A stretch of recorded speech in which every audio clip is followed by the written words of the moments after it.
tema yang kita pelajari tentang tabur tuai.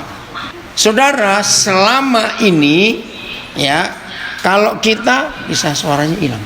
Keluar aja sini. Oh, keluar situ, bukan di sana. Sini. Ya. Karena selama ini kalau kita mendengar khotbah tentang tabur tuai, maaf ya, konotasinya ya, harapan kita itu tentang hidup kita sendiri. Oh, maaf, sangat masuk ya. Maaf. Setiap kali kita dengar khotbah tentang tabur tuai, maka yang muncul di benak kita, muncul di hati kita, itu pasti tentang, aduh, aku jangan sampai salah menabur ya. Aduh, nanti bagaimana ini? Nah, maaf, pengarangnya. Nah, itu yang selalu muncul di benak kita. Nah, padahal bukan begitu maksud Tuhan. Apalagi, maaf, saya tidak membicarakan satu dua agama yang lain, tapi seringkali dikaitkan dengan hukum karma. Apa yang kita buat selama hidup ini di dunia, maka nanti di kehidupan yang berikut kita akan jadi apa. Nah, saudara, tolong pisahkan antara prinsip tabur tuai yang Papa kita ajarkan dengan prinsip hukum karma dari satu dua agama tertentu. Bedanya di mana? Nah, ini yang kita mau pelajari. Saudara, kata tabur tuai itu jangan diambil, jangan dinilai hal yang negatifnya. Jangan. Kita buka ayat yang pertama, Galatia 6 ayat 7. Ya, Galatia 6 ayat 7. Baik. Aan buka langsung berapa terjemahan An? Galatia 6 ayat 7. Jangan sesat. Tuhan tidak membiarkan dirinya dipermainkan. Karena apa yang ditabur orang, itu juga yang akan dituainya. Nah, inilah yang tercatat di dalam Galatia 6 ayat 7. Oh, ada penjelasan? Ya. Mereka yang mengaku menjadi pengikut Kristus, yang sudah dilahirkan kembali dan dipenuhi roh, ayat Galatia 6 ayat 3, sedangkan pada saat yang sama secara sadar menabur untuk memuaskan keinginan dagingnya, Galatia 5 19 sampai 21, bersalah karena mempermainkan dan menghina Tuhan. Janganlah kita menipu diri sendiri. Orang demikian tidak akan menuai hidup yang kekal, tetapi kebinasaan, Galatia 6 ayat 8, dan kematian, Roma 6 20 sampai 23. Oke, kita nggak bahas itu, tapi saya bacakan penjelasannya. Nah, inilah keputusan dalam hidup kita. Saya ulangi, ini sebuah keputusan. Ya, kalau saya simpulkan dengan satu kalimat pendek, jangan pelin-pelan.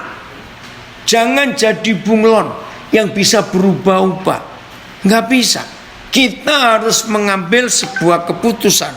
Mau hidup sungguh-sungguh, mentaati Tuhan, atau tidak sama sekali. Jadi jangan keluar masuk dalam hidup kita. Saya percaya sebagai manusia wajar dan sadar, semua kita pasti akan berkata, sulit untuk kita tetap konsisten, untuk kita tetap hidup benar. Jadi tidak meninggalkan sulit untuk meninggalkan kedagingan. Saya setuju, semua kita akan mengalami hal yang seperti itu. Maka itu kalau kita mendengar khotbah tentang tabur tuai, kenapa pikiran kita negatif? Karena kita takut, karena kita sadar, aku nggak bisa.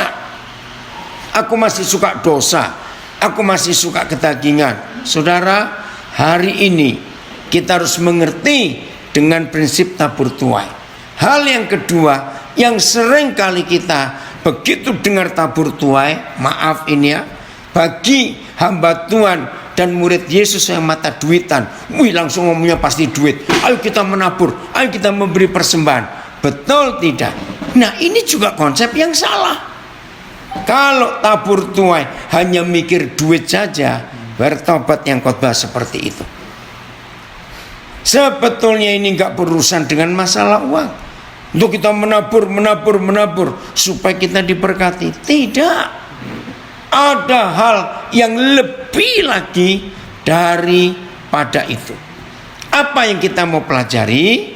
Nah, kalau bicara tabur tuai, pasti yang muncul di benak kita adalah benih. Betul tidak? Bibit benih. Nah itu harusnya. Jadi nggak usah takut. Aduh aku gagal nanti, aku nggak bisa hidup kudus karena kedaginganku.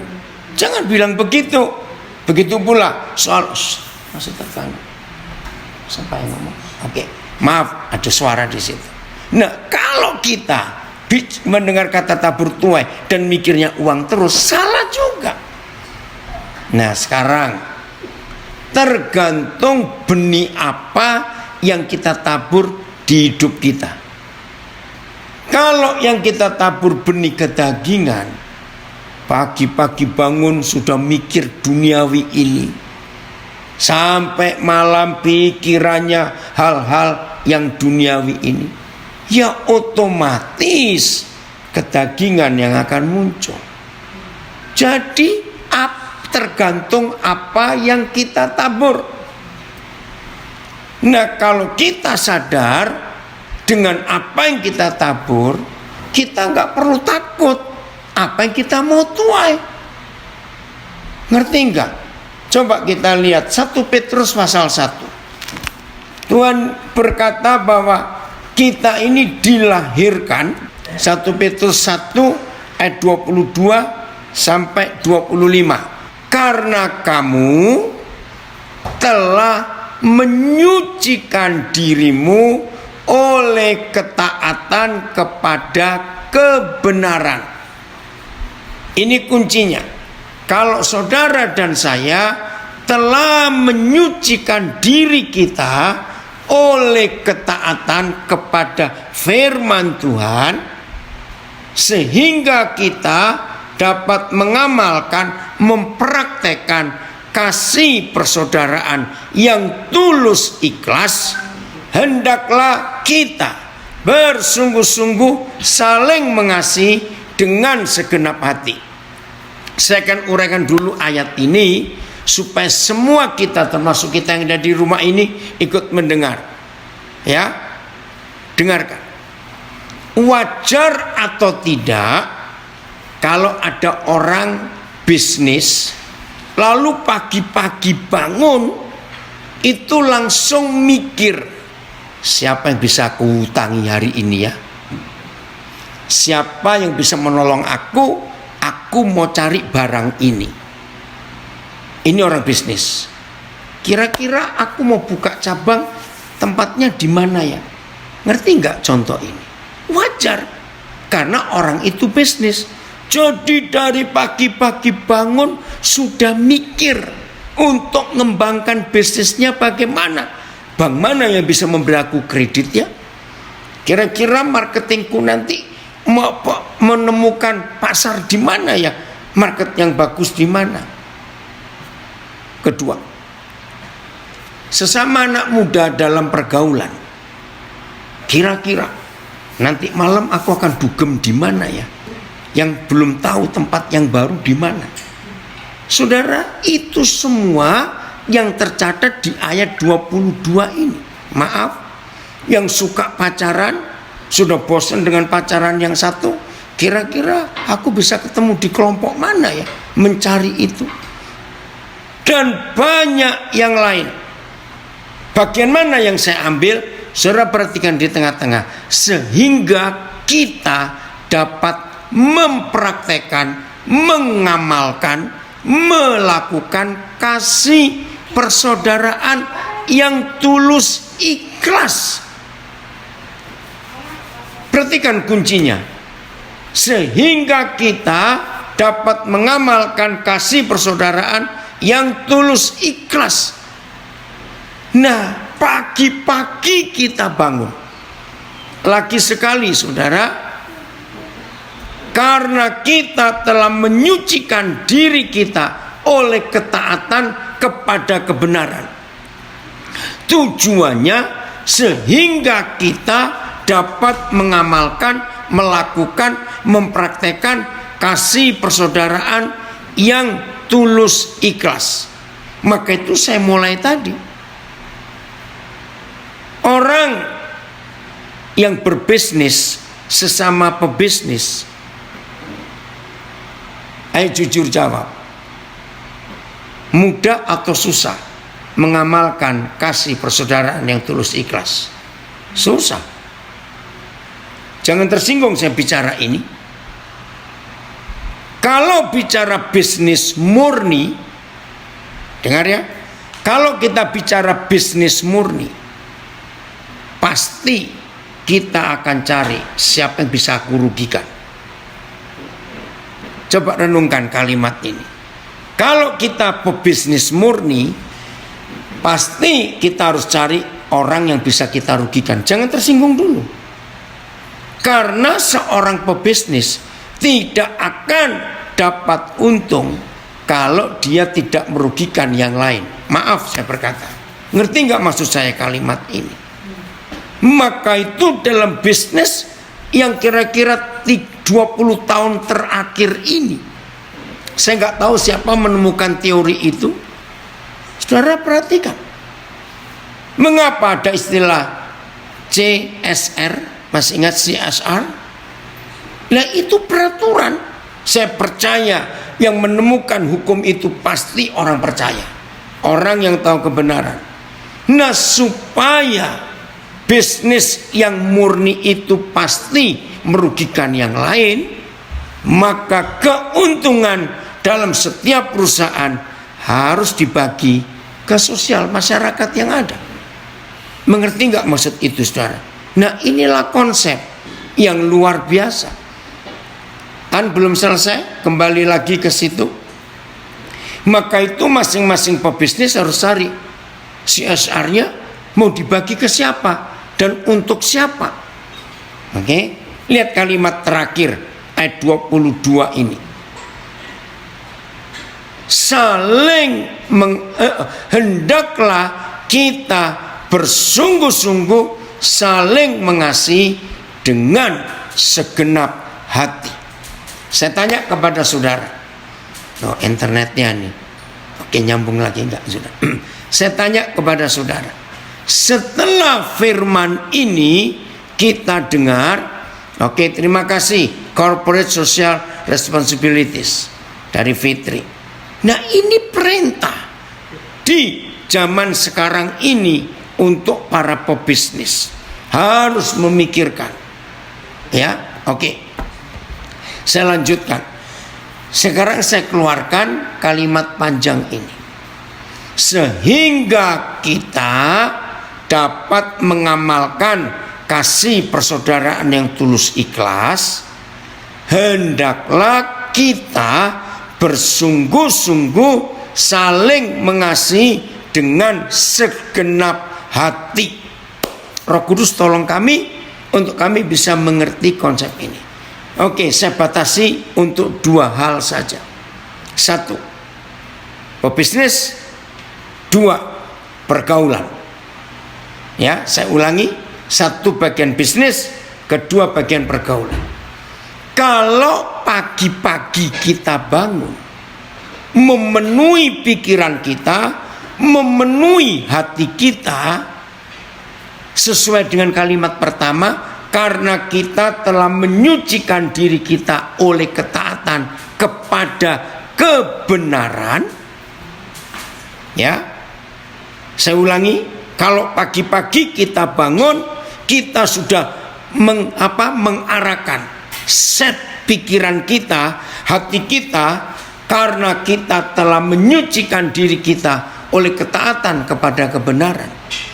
Maka begitu kita melek mata, ini kalau pebisnis, maka muncul pertama di pikirannya adalah Kalau hari ini aku dapat untung, siapa yang harus aku bagi? Ngerti enggak? Karena pikirannya sudah disucikan oleh ketaatan kepada kebenaran. Maaf. Begitu pula yang dalam pergaulan. Enggak mungkin. Siapa bisa aku tipu ya? Siapa bisa aku goda ya? Siapa bisa aku guide hari ini? Maaf. Orang yang dalam pergaulan hidupnya tidak menyucikan diri oleh ketaatan kepada kebenaran. Maaf. Wajar enggak orang seperti itu pikirannya hanya kepada seks dan seks? Maaf. Wajar. Maka itu yang kita taburkan ke diri kita itu apa? Kalau pagi-pagi para pebisnis bangun, sudah ditaburi, aku mau berbagi ke siapa hari ini? Hari Rabu yang lalu, saudara. Ya, hari Rabu yang lalu. Saya ditelepon seorang. Ya, dia maksa saya, Koden cepat cari kontak keluarga yang disigi, yang dibantai. Oke? Nah, ada. Karena anak saya pendeta perempuan di daerah Sulawesi Tengah. Saya tanya, untuk apa? Aduh, sejak minggu lalu waktu kejadian itu, saya digerakkan Tuhan untuk bangun rumah mereka dan bangun gereja. Wih, saya bilang luar biasa. Nah, saudara, siapa orang ini? Awal pandemi, jadi kira-kira pertengahan April, saudara, dia kontak saya. Koden, saya nggak minta Koden doakan karena dia tahu prinsip saya hidup. Tapi ini akan masuk masa yang sulit. Karena bisnis dia itu bagian kecantikan, tapi dengan medis. Nah, di pandemi kan nggak boleh. Orang mau cukur aja hati-hati. Nah, padahal dia akan buka kira-kira 10 outlet baru. Sudah disiapkan semuanya. Tapi harus tutup. Nggak boleh. Apalagi ada spanya, ada segala macam. Tapi dia percaya Tuhan pasti tolong. Ya udah. Saudara, dalam ketaatannya kepada Tuhan. Nah, itu yang mengagetkan saya. September yang lalu, dia itu telepon saya. Koden masih ingat April yang lalu? Oh iya, saya juga mau tanya-tanya pakai kalimat apa ya? Iya terus bagaimana? Wih, dia menangis. Koden tahu, sampai September ini Tuhan sudah percayai kami buka 100 outlet lebih. Wih, yang April saja kamu bilang 10 aja setengah mati. Justru itu. Dan selama pandemik ini, justru kami itu diberkati luar biasa. Tolong Koden sampaikan kepada banyak orang. Rahasianya cuma satu. Selalu berpikiran, aku mau memberkati, aku mau memberi. Saudara, dia sendiri sampai heran, sekeluarga itu heran. Nggak mungkin. Nah, maka itu konsep ini harus ada di hidup kita. Apa yang kita tabur? Sampai dia berkata begini, kalau saya nggak taat bulan April itu, saya harus mengecilkan semua bisnis karena karyawan bos dikurangi banyak. Tapi tiba-tiba Roh Kudus ingatkan saya untuk saya harus mikirin mereka. Nah, padahal saya logikanya pemasukan gak ada bagaimana. Nah, ketika saya melakukan, maka itu saya ingat ayat ini. Karena kamu telah menyucikan dirimu oleh ketaatan kepada kebenaran. Saudara, dan banyak kesaksian yang selama pandemik ini, orang-orang yang pikirannya, mindsetnya kepada firman Tuhan, kepada ketaatan, oleh ketaatan kepada kebenaran, gak akan kekurangan. Gak akan, saudara. Terbukti. Jadi yang ditabur ke dalam dirinya adalah ketaatan kepada kebenaran. Itu benih. Nah, begitu pula anak-anak muda dalam pergaulanmu, maaf ya, sudah jangan mikir tentang hal-hal percabulan, pornografi semua. Tolong taburkan kekudusan di dalam dirimu. Kalau kita hidup menaburi kekhawatiran, maka muncul pohon kekhawatiran dan buahnya pun menakutkan. Oke, jadi mulai besok pagi begitu bangun, mindset kita, pikiran kita, hati kita harus arahkan kemana? Puji Tuhan kalau larinya semua ke firman.